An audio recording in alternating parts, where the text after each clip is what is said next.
everybody. Welcome to another episode of Two Strike Noise. Your mom's, it's fallen now, Mark, where it's your mom's third favorite baseball history podcast of all time.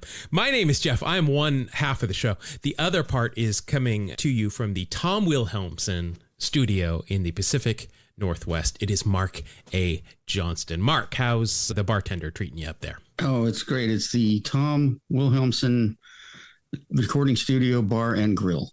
I will never forget being there before Gates one time, and he and some of the other relievers are out in the outfield just shagging fly balls or whatever, and Turned Down for What? Remember that song?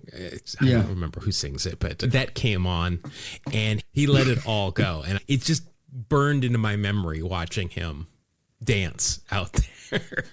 I don't know. We've actually put in for video of that incident, but we can't find it. We've proposed to the board of directors renaming the recording studio to the Cal Raleigh recording studio. Yeah, I see he's a current player, so we can't do that. Yeah, but see, he's like beyond like normal. What we normally have up here. We don't have guys that lead the league in home runs. Dave Valley. You're talking about Mariners catchers. You got Dave Valley all day. That's a good point. And yeah, some others that I can't even think of. Yeah, ask me to name another Mariners catcher, and it'll take me a little bit to... Scott Bradley. There you go. Jojima. Oh, yeah, there you go. All right, let's get right into it. First of all, Mark, this is show number 280. 290. 280, wow. That was way... 280 was Germany Schaefer. That's a long time ago. This is 290. We're creeping up on number 300. I don't know what we're going to do, but let's get up heavy on the creep. Yeah, we've got things going on lately, and we have not been here every week. We apologize for that, but let's get into our BP segment here. Get right into it. First of all, this is just right off the bat. I'm going to hit you with this. And if you have joined us for my tri-weekly Twitch streams, you might already know this, or if you watch the VODs. Longtime listener, Andrew Harner. I'm sure if you've listened to this podcast, you know that name. Andrew's got a new job, and it's very impressive, and it's baseball related. Andrew is now working for Beckett. Oh, really? Yeah, that's pretty cool. He jumped in one of the streams this week and said he's got a new job. It's with Beckett. So if you want any baseball cards, just free cards, if you want your cards graded, if you want tickets to anything or to meet anybody, just contact Andrew and he'll hook you up. I just sent in a bunch of cards to Beckett for grading, Andrew. Maybe he can fast track those. Hey, yeah, make them 11s out of 10. Cards go to 11. Oh boy, they really need to do that. When the new Spinal Tap comes out, they could cross promote graded baseball cards with Spinal Tap too. I think it's a marriage made in heaven. It just seems like a natural thing. First of all, Mark, the reason that we did not have a show last week is I was gone. I was out of town on a baseball related trip. My wife and I, we went to Louisville, Kentucky, home of Pete Browning and the Eclipse and the Colonels and Louisville Slugger as well, obviously. But I just want to tell you, share some highlights of this trip because it was great. It was a baseball trip I needed. It's been a rough last year. I haven't done a lot of baseball stuff. First of all, we went to the cemetery. I found Pete Browning's grave, took some pictures and stuff. Chicken Wolf is also buried in the same cemetery. After an hour-long search, I gave up. There are a bunch of guys named William Wolf, and I could not find it. I saw pictures of his grave, but I could not find his grave. I found every other one, but I finally gave up on that. But then we went and took the exclusive, the VIP tour at Louisville Slugger, which I will say this to our listeners. It is a bit expensive. It is worth it.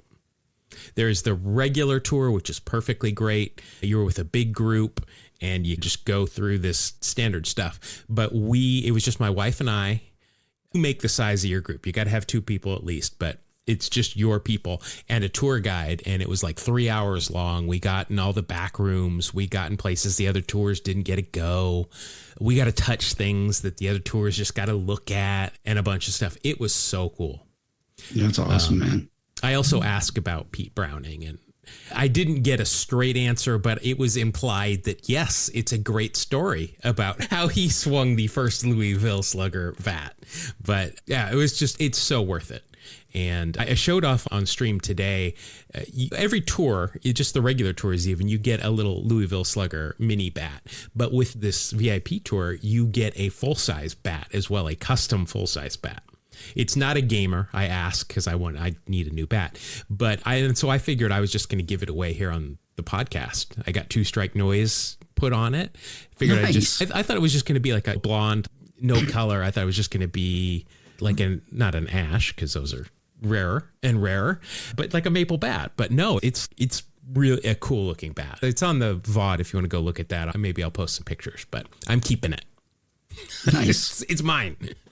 But again, very well. It's so worth it. I sent you some pictures. I got to swing a Nolan Ryan game used bat with probably no hits. It was very clean. There were no marks on it. Untouched by any pitches. Yes. But I got to see some Ricky Henderson specific stuff. Saw a bunch of Lawrence Butler's bats being made. Oh, nice. Which that's part of the tour that you don't get in just the regular one. We went back and saw the pro bats being made, and there was a batch of Lawrence Butler, which was cool for me being a former A's fan. Do that. I'm just saying, do that. Also, Mark, this is cool. We talk about minor league baseball all the time and how these minor league baseball teams, they take on new identities throughout the season, sometime for a weekend, a couple of times. They'll change their name a couple of times during the year for promotions and be able to sell more merch. John Oliver. I love John Oliver. Last Week Tonight on HBO is just one of my favorite shows. It's hilarious, informative. He was talking about minor league baseball, and he threw an offer out there that said, listen, any minor league team, let us completely take over and rebrand your team. He said, the only thing you have to agree to is that you have no say in anything we do. Oh, God. Get this. That's going to happen. 47 teams responded. That's crazy. That is 40% of all of minor league baseball. 40% of the team said, we will let you do it. They have no input on the name, the mascot, a theme night, anything like that. It's just, we're handing you the keys to the castle. Now, the process to do this requires a contract to be signed that Major League Baseball has to be involved in regarding licensing and a bunch of legal stuff. Sure. So it's not final yet, but they're working on it. And we all know how much MLB loves to have fun. Yeah. So they picked a team, though. The Erie SeaWolves are going to do it. They're handing over the keys to the castle. They are the Tigers AAA affiliate, have been since 2001 in Erie, Pennsylvania, despite the fact that their mascot looks like a Pirates thing. And the Pirates were the Pirates AAA club for a while, but that was a while back. But they are going to, in theory, be taken over completely by John Oliver. And hopefully I'm sure it'll be cool. But these are some of my options so far. I did a little research. I did my own research here on the Erie SeaWolves. Erie, Pennsylvania. My name that I came up with, I think they should be called the Erie Smelt. Okay. Smelt it's a small fish that is native to the area around, I'm assuming Lake Erie has got to be close by. I didn't do that much research. It's big in the local fishing market there. Just think of the tie-in. You've got the catch of the day for the top defensive play. Nice. Bam, take it. If the pitcher is really throwing, I guess the kids say, the pitching ninja says, if he's shoving, you run a he who smelt it dealt it graphic after each strikeout. Right? I think that one just writes itself right there. If they're bad, though, you can say that this team stinks or they're bottom feeders. But I like the who smelt it dealt it a lot better. Mascot wise, I have not forgotten this. I came up with like Stanky. He's a smelt fish. His name is Stanky. He's a trash talking fish. That's all I didn't really flesh that one out. But then I came up trash talking smelt. Yeah. And then I came up with, along with the fish thing, Gil the Thrill, who is like a roided out version, a roided out smelt. essentially with the wears eye black for night games and shades. I thought of a minor league Will Clark, but a fish. Okay. Now, if the SeaWolves don't want to use this stuff, I'm available to do this for other teams. I'm just saying. Because especially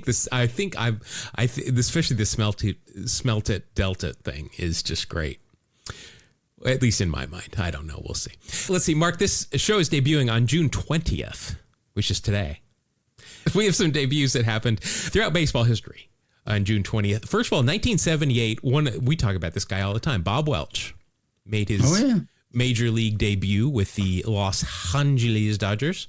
Two-time World Series winner, one with the Dodgers, one with, of course, my Oakland Athletics. So won the Cy Young in 1990 when he won 27 games and probably should have come in like third or fourth in the Cy Young balloting. Stu should have been the Cy Young Award winner that year.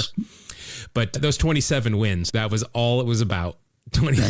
That's how people voted. Yeah. I mean, he did have a 2.95 ERA, but the A's were also, even though they just biffed it in the World Series, obviously, they were the best team in baseball in the regular season by a long shot. So he only gave up 90 earned runs, or I'm sorry, 78 earned runs the entire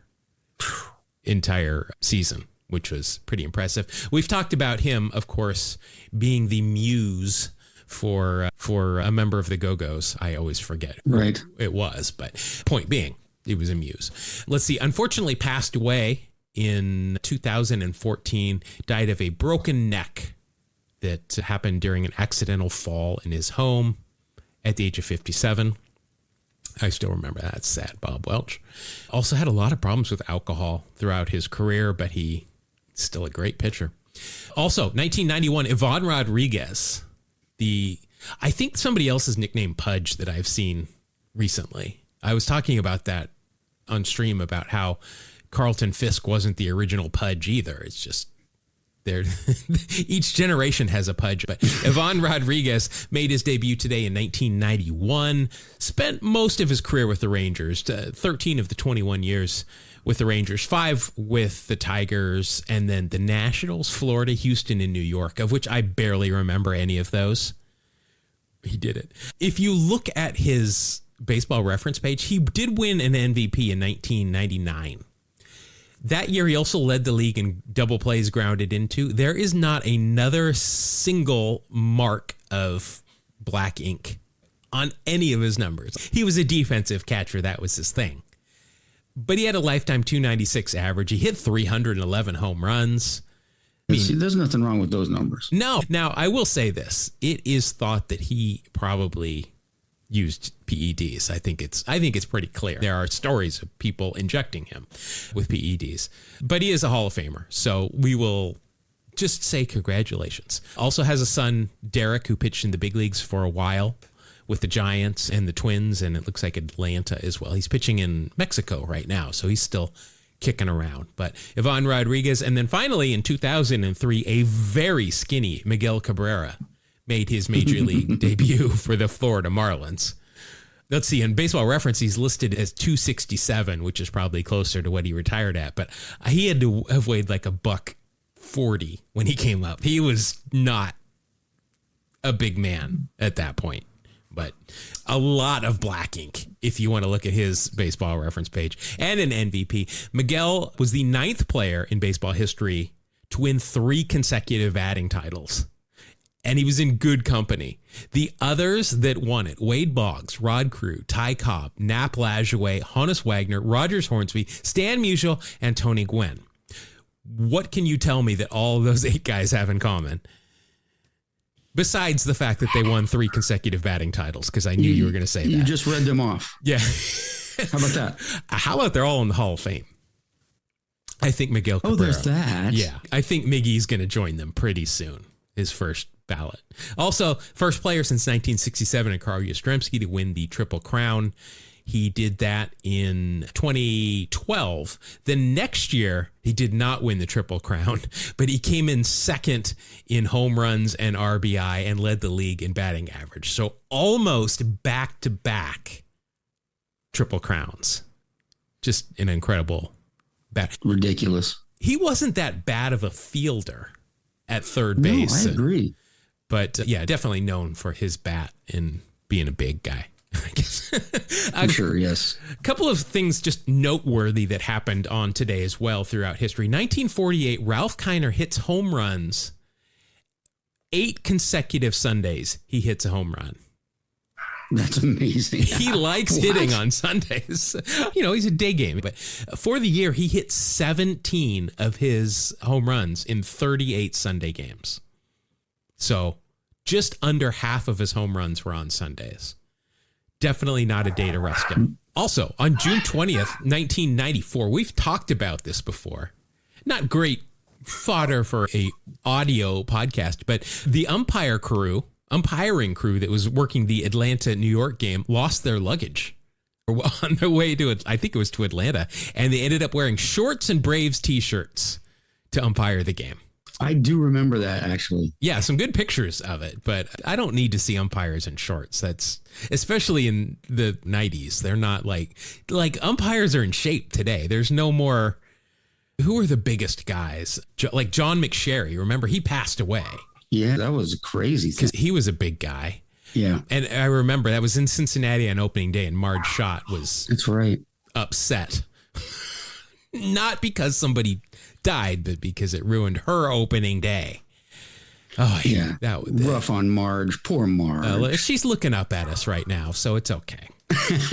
That's a guarantee. Yeah, so that's stuff that happened today in June 20th throughout baseball history. So there you go.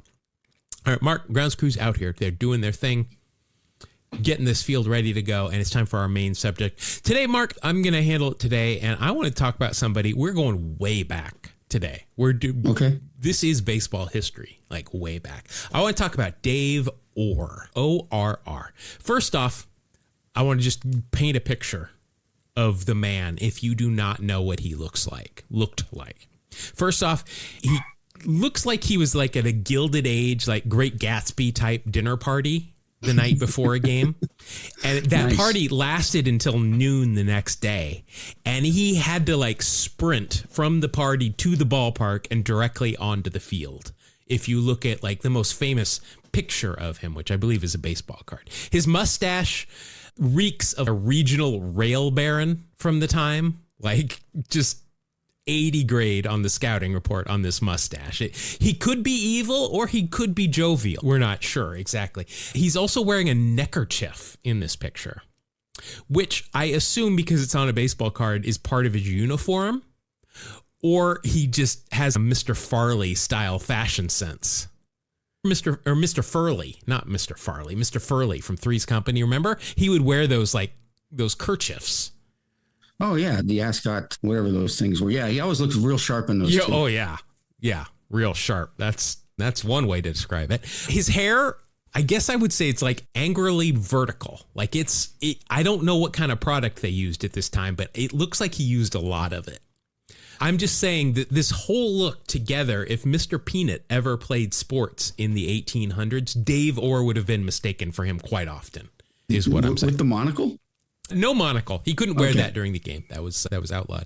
But Dave, I also just should mention, is listed as being 5'11", 250 pounds. Wow. Yeah. A thick guy. Yes. Now, looks aside, and we're not trying to body shame Dave here. He's a striking gentleman of leisure in the few pictures I could find.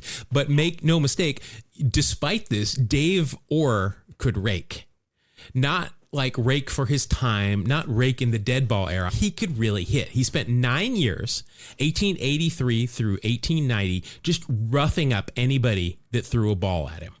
His career batting average, 342. And in 1885, he hit 342 as well, like just for emphasis. This is my career. Bam, there it is. Now, for some context, in that year, 1885, it was not a super easy year to hit. Baseball was in flux. Pitchers were throwing underhand, overhand, sidearmed. It was like the Wild West of arm angles. Like you could basically do whatever you wanted. Even then, though, Orr's 342 average was second best in the American Association. The only guy ahead of him was Pete Browning of the Louisville Eclipse.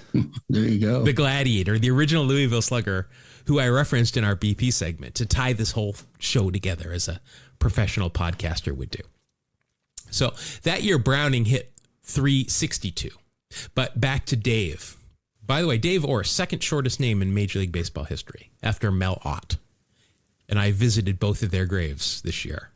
I don't know. Oh, cool. Just happenstance. But if you actually saw his batting stance, you might wonder how could he possibly hit anything, let alone 342. So here's how it is described in various articles. His stance, which was very bizarre even by the 19th century kind of figuring out how baseball works standards. He was a right-handed batter. He would set up in the far back edge of the box with his right toes pointed towards second base and his left heel tucked into the hollow of his right toe. So his feet were together. I picture it something like what a ballet dancer does, like a ready stance, if there's such a thing for a ballet dancer. He wouldn't move his legs barely at all. He was all upper body. His whole swing was like a trebuchet kind of action, just up top, though. With a neckerchief, of course. Don't forget that. I just like to say neckerchief, too. That's a great Why would you not? Yeah. It must have looked very awkward, but you can't really argue with the results. He wasn't just a singles guy either. He was a walking extra base machine. 1884, he hit 31 triples. And I will reiterate, this man was 5'11", 250. 31 triples. Plus, I've got to guess the mustache must have provided its fair share of wind resistance. But he's still going. He also stole double figures. He stole double-figure bases each season with an asterisk I'm putting there because this was, again, around the time when you advance two bases on a single as a base runner. That counted as a stolen base. But again, we're talking about like the cross between Bartolo Colon and Daniel Vogelbach. So still, it's impressive. Speaking of triples, in 1885 and 86, he led the American Association both those years. He had 52 triples in 2 seasons. So... wow. I don't know. I don't know if people just like, I don't know how that's possible with his body type. I'm just saying. I want to talk about a game, though, in 1885, June 12th. Orr had one of the most ridiculous games in 19th century baseball history. He was playing for the New York Metropolitans. That was their full name, real name, not just what I call the Mets to be ironic these days. No, it's with the New York Metropolitans. Orr had 6 hits against the St. Louis Browns in a 9-inning game. This was played in my favorite ballpark, the Polo Grounds. He had a single, 2 doubles, 2 triples, and a home run. So hitting for the cycle wasn't really a thing then, but when he did this, Orr became just the second player to ever collect 6 hits in a game and hit for the cycle. The first one to do that was none other than Long John Riley, who just happened to be in the crowd. That he was playing for the Reds, and they had an off day in New York, and he just happened to say, I'm going to take in a ball game, and saw somebody do something that only he had ever done before, which is weird to me. Yeah, that's odd timing. Yeah. Saber actually has a great write-up of that game if you want to read about it. It reads like fan fiction about what baseball would be if you removed everybody on defense and replaced them with chickens. There were 18 errors in that game. Wow. His 6 hits, though, did help the Metropolitans win 18-5, which snapped a 17-game winning streak by the Browns. Just a bad day for St. Louis that day. Now, to understand Dave Orr's rise and very quick fall, let's talk about 19th century baseball and how just crazy it was, first of all. Leagues folded faster than baseball podcasts that started during the pandemic. Team names were often the same across all leagues despite no affiliation with each other. And player contracts were often just, they would sign their name in chalk on a sidewalk somewhere. And they're like, I've signed here. I can't play for you. But even in this world of cats and dogs living together, Pete Orr stood out. His fielding was passable. I say that. He played first base where you could hide a portly gentleman who could hit. 1884, he committed 49 errors at first. Again, they weren't wearing gloves at this point. But despite that, looking at his defensive numbers through the lens of some of today's defensive metrics, he led the league in several categories a couple of times. So it 49 errors, sure, but he also led the league in like range factor and some other things that nobody had ever heard of back then. But again, his main thing is he hit. For 8 seasons, he was among the elite across the entire baseball world in slugging percentage, total bases, OPS, batting average. Baseball Hall of Famer Dan Bruthers called Dave, quote, the greatest hitter that ever played ball, end quote. Now, reading articles about Dave here, I think Dan Bruthers had a bit of a man crush on him. There are quotes all over about him just gushing about her. That's all he does. So here's another one. Bruthers said, Orr, quote, didn't care whether they were over the plate or not. If they were within reach of that long bat of his, he would hit them, and there was no telling whether or not they would ever be found again or not. Bruthers concluded by reiterating his belief that, quote, I have always held that Dave Orr was the strongest and best hitter that ever played ball. So that's a Hall of Famer. Dan Bruthers is saying that's something. So why haven't more people heard about Dave Orr? Why isn't he in the Hall of Fame? At 34 years old, Orr suffered a stroke that paralyzed the left side of his body, and that generally will end your playing career. You generally need your whole body working to play baseball. Yeah. He did try to make a comeback, but it was the effects of the stroke were just too much. Orr didn't drift from baseball, though. He just kind of changed what he would wear to the ballpark. He umpired a lot of major league games in Brooklyn. He did some spring training games down in Florida as well. He worked the gates at the Polo Grounds, taking tickets. He stood watch as a caretaker, the overnight caretaker at Ebbets Field. And eventually he ran the press box at Washington Park where the Brooklyn Tip Tops played. Well, he just stuck around, couldn't get away from the game. Yeah, it's what we do, right? We're just absolutely any ballpark. Hangers on. Yeah. Today, Orr is mostly forgotten. Another giant player in an era of baseball before there was film, radio, TV, when war was actually like people trying to kill each other over a line on a map or a book. But the numbers are very impressive. 342 career average, 1,125 hits in just 791 games. Probably would have won a Superintendent Chalmers Award if that had been a thing back then. And I'm changing the name to Superintendent Chalmers, by the way. That's perfect for me. I'm a Simpsons guy. You know that. And then the game in June of 85, still one of the greatest single performances in baseball history. So next time you see someone with bedhead, a walrus mustache, and a tie that it looks like Mr. Furley is back, maybe don't judge his fashion sense. It might be Dave Orr, who actually did die 110 years ago. So I'd at least take a picture if you do see that, because it might be a ghost or Dave Orr might be a vampire and you might be seeing him. So go ahead, take a picture of him. And that is the story of Dave Orr. Very nice. I got to admit, I had not heard of him. First of all, I had heard of him because when I did my video of the greatest last seasons, he was in there. He didn't make the final cut. He was honorable mention. His final year, first of all, his entire career, all 8 years, he never hit under 300. The lowest season average was 302. That was his first year in 1883, and he only played in 14 games. Every other season, he hit well over 300. That final year, he had a WAR of 2.6. He hit 371, 414 on base. He had 32 doubles, 13 triples, 6 home runs, 10 stolen bases. He walked 30 times, only struck out 11. So the guy was still a great player, but no doubt that stroke obviously put an end to his career. But Dave, his picture is what definitely caught my attention the first time, though. I love his picture. I might get it blown up and just plaster my wall with it. It's great.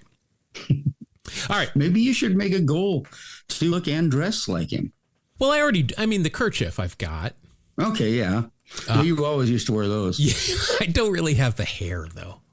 The hair is a definite problem. And I don't give off the sense of a local railroad baron. Yeah. Okay, I guess not. All right. That'll do it for the main segment of the show. Mark, it is time. Now, first of all, The congratulations have been pouring in for you for winning, dethroning me as the champion of the Wax Packs Heroes. You won the winner take all game last episode. I'm sorry. Congratulations to you. I tip my cap. Just wasn't our year.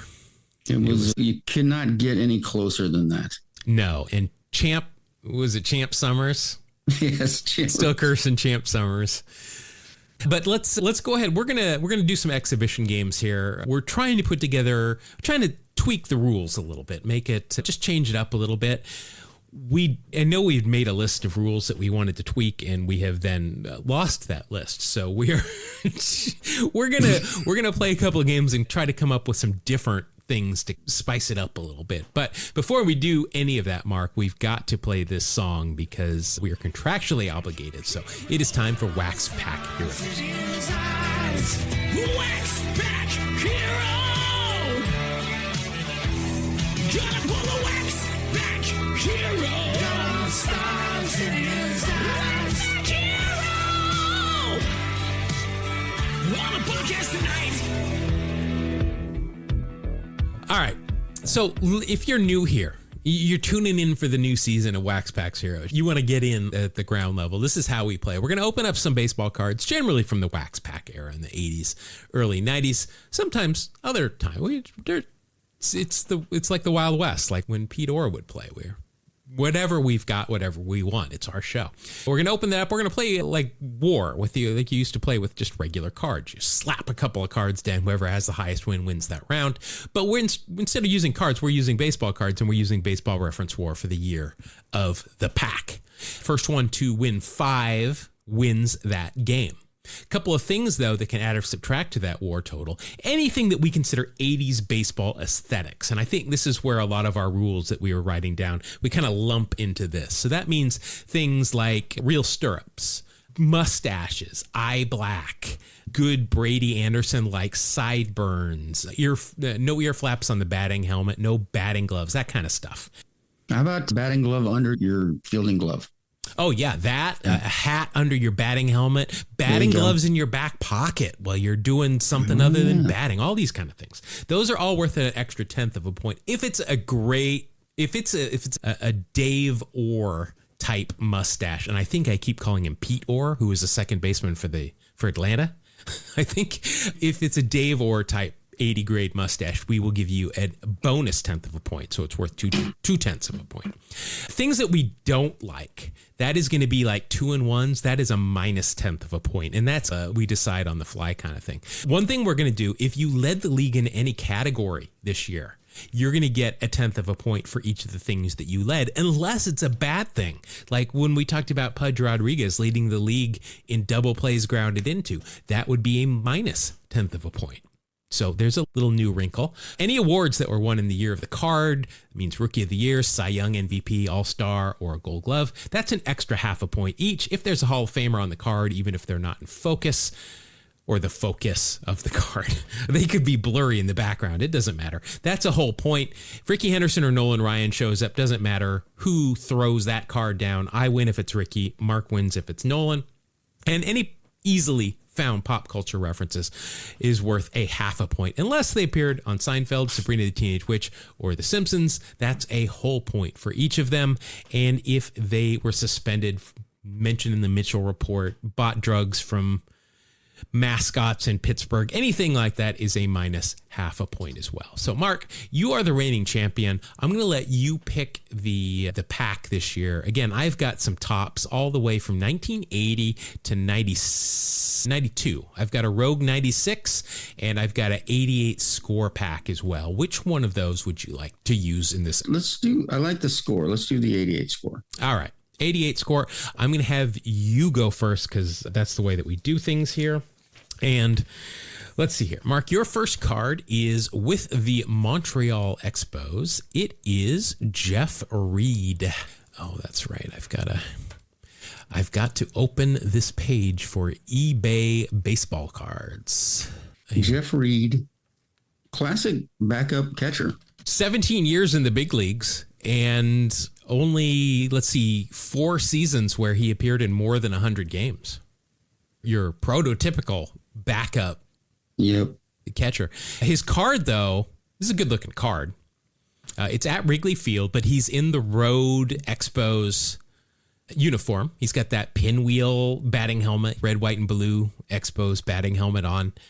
It's a good-looking card. I don't see anything. I don't think we can give points just for being in an Expos uniform. But it's a good-looking card. I'll give him that. But Jeff Reed, like I said, 17 years in the big leagues, 5 with the Reds, 4 with the Rockies, 3 with the Giants and Twins, and 2 with the Cubs and the Expos. 1988, he spent part of the season with Montreal, part of it with Cincinnati. Overall, hit 226, 299 on base, 287 slugging. That's why he's a backup catcher. 1 home run, 16 RBI. He did have a stolen base, though, so it's got that going for him. 67 OPS plus and a .1 WAR. Hey, it was positive. Yeah. Right on. Let's see here. First round pick, 12th overall by the Twins in 1980. But then he was traded with Neil Heaton and Yorkis Perez to Montreal for Tom Nito and Jeff Reardon. Jeff Reardon, not a Hall of Famer, but he's certainly close. Traded by Montreal with Herm Winningham, who appeared on the Reds Hot rap. So he's got that going for him.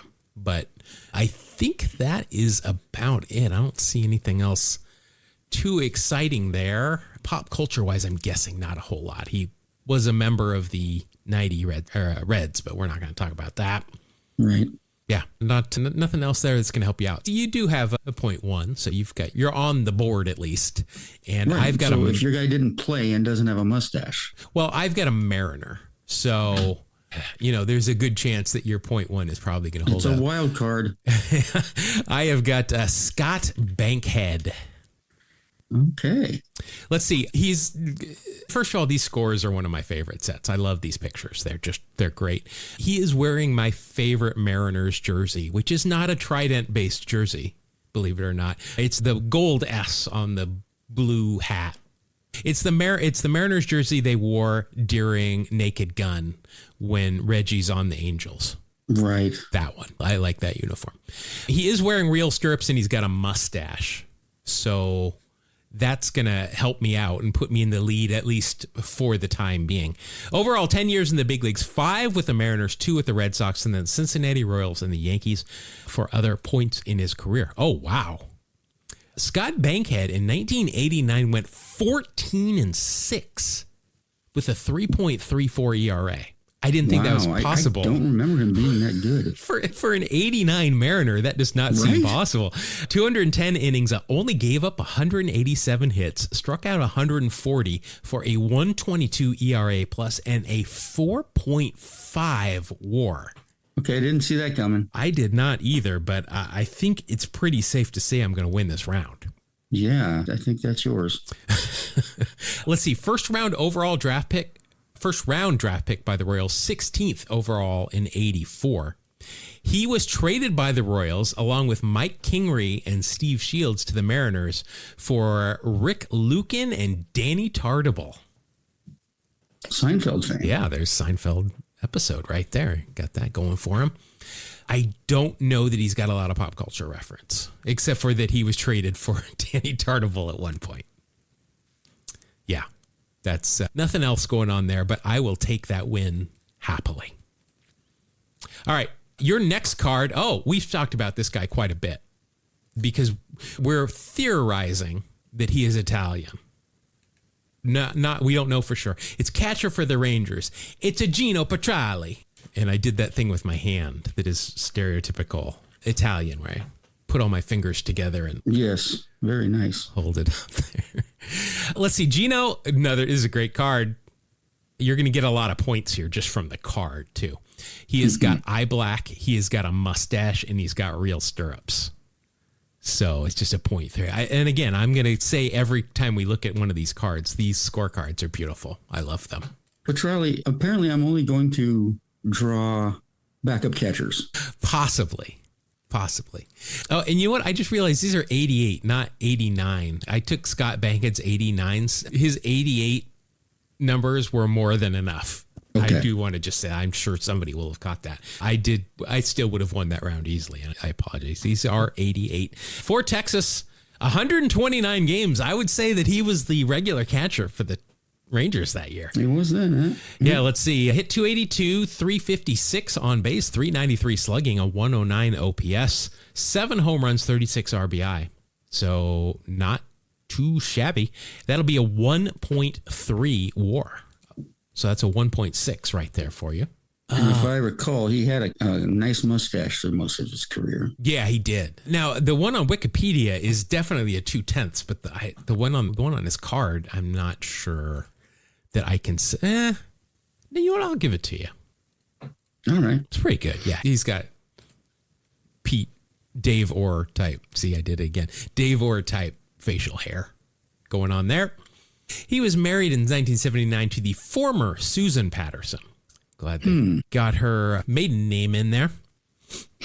His one daughter, or not his one daughter, one of his sons, I don't know how old this is, currently sings and plays guitar in the band White Denim. Hey.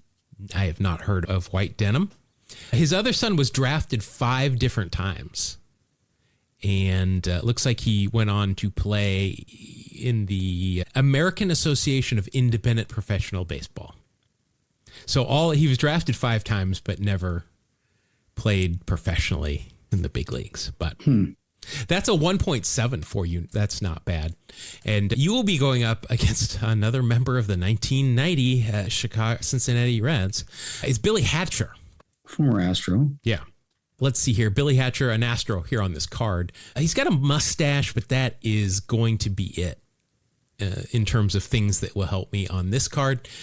Billy, overall, 12 years in the big leagues. Houston for 4, Cincinnati and Boston for 3.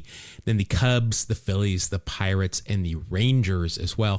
1988 with Houston, hit 268, 321 on base, 370 slugging for a 102 OPS plus. He had 7 home runs, 52 RBI. He stole 32 bases, not bad. And that is good for a WAR of 0.9. He's got that mustache, so that'll be a 1.0. I'm going to need some pop culture references to pull this out. Didn't lead the league in anything, unfortunately. I forgot to look at those things, but we have not had any. No. He was traded a lot during his career. Not really many people of note, though. Glenn Wilson. Oh, I take it back. He was traded for Glenn Wilson. I don't want to besmirch Glenn Wilson. But yeah, not a lot of pop culture going on so far in these at all. You will win that round. We're tied up at 1. All right, Mark, your next card is, you've got one of my favorite players. You've got World. You've got Kevin Mitchell. Oh, nice. With the Giants here. All right, the card is a good-looking card. I just know that I'm going to say that. He's got real stirrups on, which is cool. He's got eye black. He usually has a mustache, but I can't tell here. He's facing away. He does have a can of tobacco in his back pocket, and I will give you that. Because that's not anything you're going to see today. Now, also interesting, in 1988, he's wearing a shin guard on his left leg, which I guess you don't really think of people wearing those back in that day. But overall, you're going to get a 0.3 of a point just from that card alone. So you're off to a good start. 13 years in the big leagues, 5 with the Giants, 3 for the Reds, and then a bunch of other teams, including your Seattle Mariners and the Oakland Athletics at 1 point each. 1988 with the Giants, hit 251, 319 on base, 442 slugging, 19 home runs, 80 RBI, and a 121 OPS plus. Next year, in 1989, he would win the MVP and have a lot of black ink, but nothing here for you. But that is a 2.6 WAR, which is nice. Can't be mad at that. And I hate to bring this up, but he did have a little trouble with the law. What he did, a lot of the things that he got in trouble for have since been explained. I know he used to kind of even be on our do not talk about list, but I did some reading and I have reinstated him as commissioner. Okay. Yeah, I could see how some of this went away. He was arrested for assaulting his father during an argument, which is weak. That was one of the things that is explained. It was not, he took the brunt of that one, but we'll save that for our baseball and law podcast. Okay. Which is, I forget the title of it because I wasn't expecting to have to name all our podcasts again. Advanced Law and Order. That's the name of the podcast. That's it. Yes. Member of the 86 Mets team, World Series. Also, I mentioned the MVP award. And boy, he was traded a lot as well for a lot of players that we mentioned quite a bit, including former guest Dave Dravecki. Wow, he was traded for a lot of guys. Pop culture wise, I'm guessing, was he, I don't remember that he was in the Let's Go Mets or Get Metsmerized. I don't think he was in either of those. Yeah, I don't know. Plays in a San Diego adult baseball league. Okay, now, so we've got former major leaguers in the baseball league I play in. None of them are the stature of Kevin Mitchell. We'll just say that. Wow. Oh, boy. I would play at the base of the wall as an outfielder if he came up to the plate. Seriously, don't get in the way. No. All right, so that's a 2.9 for you. Oh, my God. How do I keep getting these Mariners? I guess the last one worked out well. So let's see here. I've got Bill Kruger here. Okay, Bill, I haven't seen him on TV this year. Yeah, I have not either when I've tuned in. Bill Kruger in 1988 was with the Dodgers this year. Not good. I'm going to just tell you, you've won this round. He appeared in one game. He started this game. He went 2 1/3 innings. He gave up 4 hits, 3 runs, all earned. He walked 2, struck out 1, hit 1. And that's an ERA plus of 35 for the year and a ERA of 11.57 and a minus 0.2 WAR. Oops. Yeah, I'm assuming he injured himself in this outing, or it was at the end of the year and he was coming back from injury and didn't fare so well. And said, let's just call it a year. Different teams, unless you count the Mariners twice, then it would be 9 because he did play for the Mariners twice. Yeah, there you go. Nothing else. As we mentioned, he at least used to do a lot of work for Root and do the Mariners, but we haven't seen him this year. So I'm assuming that there's been some changes in their broadcast department. So I think he's going to be gone, and that's going to be another win for you, darn it. All right. Your next card is, I am not sure I'm familiar with this guy, Jeff Calhoun of the Phillies. I think he played for the Astros because I remember, might have been for a short amount of time, but I remember something about it. Let's see. Jeff Calhoun, 5 years in the big leagues, came up with Houston. There you go. 3 years with Houston and then the final 2 with Philadelphia. 88 was his final year. Not a good year, kind of a Bill Kruger-esque type year for you. Appeared in 3 games, 2 1/3 innings, exactly the same as Bill Kruger. 6 hits, 4 runs, all earned, 2 home runs. Yeah, it's not good. A ERA of 15.43 and a minus 0.3 WAR. Yeah, so I'm hoping just for somebody that didn't play this year is what I'm really hoping for. You're going to get another Mariner. Now on the ministry staff of the Second Baptist Church in Houston, Texas. Okay. His son Jay is currently a pilot for Delta Connection carrier Endeavor Air. Now that is going deep right there. Yeah, that's for sure. That is some information you're not going to find on every podcast. Overall, that's a minus 0.3 for you, and I'm happy about that. I have got somebody, it's going to be close. I'm not going to lie. Barry Jones of the Pittsburgh Pirates. I saw Barry B, and I thought, oh, this is going to be a shoo-in, but no, I guess not. Barry Jones, overall 8 years in the big leagues. White Sox for 4, Bucks for 3, and then the Expos, the Phils, and the Mets as well. 1988, he split time between Pittsburgh and the White Sox. Overall, he went 3-3, 2.84 ERA in 59 games. I like that. 82 1/3 innings, 72 hits given up, 48 strikeouts, a 1.27 ERA plus, and a WAR of 1.1, which is good for me. Traded with Ivan Calderon to the Expos for Tim Raines. Traded for a Hall of Famer. Some big names. Yeah, that's good. And let's see, Barry Jones, the cricketer, we're not going to look up his information. Yeah, surprisingly enough, no pop culture references for Barry Jones. But I'll take the win. We're tied up at 2. All right. Mark, your next card is, it's a fun name to say, Tom Niedenfuhr. Last time we talked about Tom, I made fun of him, so I'm not going to this time. Didn't he give up a famous home run? Oh, yes. I don't remember what it was. No, he gave up a couple. Yeah. Look at this now. He's number 42 in this card, which is, I don't know, that might be an 80s baseball aesthetic because that number's been retired. That's a good point. I don't know that we need to do that. Do we? I don't know. No, let's do it. It's Jackie Robinson. That's a good point. Bam. There you go. All right. Good news for you. He's number 42. He's got a mustache and he's got real stirrups. So he's got a 0.3 just right off the bat there for you. Niedenfuer, 10 years in the big league, 7 with the Dodgers, 2 with Baltimore, and then St. Louis and your Seattle Mariners, Mark, in 1989, where he had more of a typical Mariners like year. In 88 for Baltimore, he went 3-4, 3.51 ERA, 59 innings, 59 hits allowed, 40 strikeouts for a 1.12 ERA plus and a WAR of 1 even. Won a World Series with the Dodgers in 1981.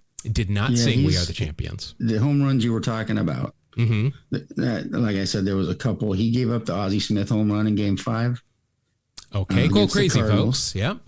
And 2 days later, Jack Clark with the 3-run home run in Dodger Stadium in the 9th inning.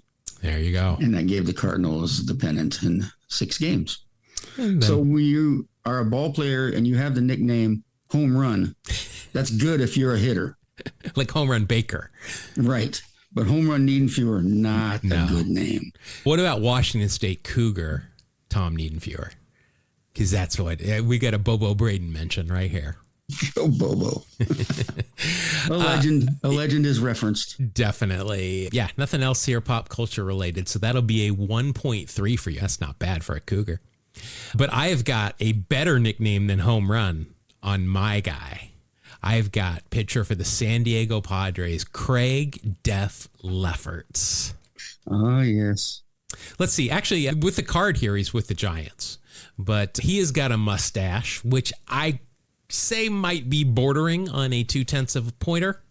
And he's got real stirrups. We'll see if we need to make a judgment call on the mustache here, depending on his numbers. Overall, 12 years in the big leagues. The Padres for 7, the Giants for 3, and then the Cubs, Rangers, the California Angels, and Baltimore for individual seasons. In 88 with the Giants, he went 3-8. 3-8, wow, with a 2.92 ERA. He took some tough losses. 92 and a third innings pitched, only 74 hits allowed, 58 strikeouts, a 1.13 ERA plus, and a 0.9 WAR. So we're gonna have to revisit the mustache because this is going to be close. Are you capable of seeing this card? Not through the microphone. All right. Then I'm just going to tell you, yeah, it's definitely a 0.2 of a point mustache. So that would bring this to a 1.2. You have a 1.3. Do we think that he has any pop culture references? I doubt it, but I doubt it too. Who knows? He was also, by the way, he was involved in that Kevin Mitchell trade that we talked about earlier with Dave Dravecky. Oh, yes. There you go. Do the tie-ins get me anything? Oh, absolutely not. No. Underwent 2 failed eye surgeries in retirement. Wow. That's not a good thing to do. Which damaged his vision even further. That stinks. Yeah, no. Yeah, I don't see anything here, unfortunately. That's a tough, a 0.1 of a point loss. That's never fun. But congratulations. Well, it depends on which side you're on. No, but my side is the losing side, so that's never good. All right, we've got pitcher for the Milwaukee Brewers for your next card. It is Mark Clear. I believe he and Don August were buddies. Probably still are. I don't know why they wouldn't be talking. Card here, interesting card. It's just the back of him while he's throwing, but he does have real stirrups on. So you got that going for you. Overall, 11 years in the big leagues, 5 with Boston, 3 with Milwaukee, 3 with the California Angels. 1988 with Milwaukee, he went 1-0 in 16 games, a 2.79 ERA, 29 innings pitched, 23 hits allowed, 26 strikeouts for a 1.44 ERA plus, and a 0.3 WAR. So that'll be a 0.4 overall for you so far. I'm just going to guess no pop culture. Yeah. He only started 1 game in his entire career, but on 3 separate occasions as a reliever pitched over 100 innings. Long guy. He's a long relief. 481 games, 1 start, total of 804 innings. Wow. There you go. All right, so that's a 0.4 for you. Let's see what I can do with catcher for the Brewers, Bill Schroeder. I believe he in the Peanuts comic strip. No, I was going to say I think he's got a cat that's in a box somewhere. Is that it? No. Schrodinger's box? I don't know. This is a good picture, obviously. What I like about it is he's got real stirrups on, which is good, with white sanitary socks, but his socks are filthy. He's a catcher, so he's just dirty. I like it. I'm guessing that his batting helmet has no ear flaps, but I can't see it, so I can't say. So I'm only going to get the stirrup points there. Bill Schroeder and his cat, 8 years in the big leagues. Milwaukee for 6, the California Angels for 2. If we were doing that thing where you pick a team, if either of us had picked the Angels, we'd be doing really well. Yeah. 1988 with the Brewers, backup catcher. I got your backup catcher this time. Hit 156, 208 on base percentage. Yikes. 295 slugging, a 39 OPS plus, 5 home runs, 10 RBI, a minus 0.3. Whoops. He's traded for Gus Polidor at one point. So Gustavo. I used to know Gustavo. Was that Gus's? Yes, Gustavo Polidor. Okay. That's how he would introduce himself. I like the accent. His nickname apparently was Rock. Never heard that before. I did some work on Brewers broadcasts in 1995. That was it, though. Apparently, they're like, thanks for your service, Bill. We're going to go in a different direction. Let's see. Oh, manages Brewers fantasy camp. What? Nice. That's one that we've been discussing. Not we as in you and I or anybody involved in this podcast, but other people. I know other people sometimes. So, Mark, that's going to be another win for you. You're up 4-2 and on the cusp of winning a game that means nothing. All right. We were talking about the 85 Royals here earlier. We always love to talk about pitchers that rap. This is not one of them, but he was in the rotation. It's Goobs, Mark Gubicza. Gubicza if you're playing at home. Not a lot of guys with a CZA combination. Not a ton, no. It's not even SZA either. He spells his name differently. Goobs here. Wow, this is a rare card where you're going to get no points on the card. It's a good looking picture, but he's clean shaven. No, he's just from the knees up. Nothing going on that's going to help you in terms of this game. Overall, 14 years in the big leagues, 13 with the Royals. And then in 97, he pitched 2 games for the Angels of Anaheim, not the California Angels, the Angels of Anaheim. Let's see, 1988. Good news for you. This is the first time this is coming into play. First of all, he was an all-star that year. He has got some black ink. It's good black ink for you, too. Oh, wow. He went 20-8 this year with a 2.7 ERA, 269 2/3 innings, only gave up 237 hits, 183 strikeouts for a 149 ERA plus, and a WAR of 7.8. Now, the good news for you is that 7.8 was tops in the American League. That's very good. Also, his home runs per 9 were 0.4, which also led the league. So that's an extra 0.2 of a point there for you. Plus the All-Star bonus. Jeez. And he came in 3rd in the Cy Young balloting that year. Pretty good. It's a good year. Yeah. Interesting. He resided for many years in the Northridge neighborhood of Los Angeles. That's where I used to live. Did you know him? Northridge. Did you know him? Absolutely not. No. Okay. Never met him. He traded for Chili Davis, one of our 2 favorite Jamaicans of all time. In terms of pop culture, no, nothing. No, I don't see anything. No, nothing. I don't think you need it with an 8.5, though. I'm just being honest. Especially when you are I like this guy. He's certainly not going to beat you, but I am a big fan of Pags. Mike Palarulo. I already know what this card looks like, too. before I even have to look at it. He's in the pinstripes. He's got real stirrups, which is good. He's got eye black. He's got a mustache because he is Mike Pagliarulo. I think he's got his hat under his helmet, too. Either that or he's wearing his flip-down sunglasses at bat. I'm giving it to me because it's not going to matter. That's all I'm saying. Pag's 11 years in the big leagues, 6 with the Yankees, 3 with the Twins, 2 with the Padres, and then the Rangers and Orioles for 1 apiece. In 88 with the Yankees, he hit 216, 276 on base, 367 on OPS, and 80 OPS plus, 15 home runs, 67 RBI, and a minus .8 WAR. Pags, we hardly knew ye. I love how they say this. Mike married his high school sweetheart and best friend, Karen, in 1983. That's great. I wonder if they're Isn't still that a together. daisy? I wonder if they're still together. It looks like it. I don't.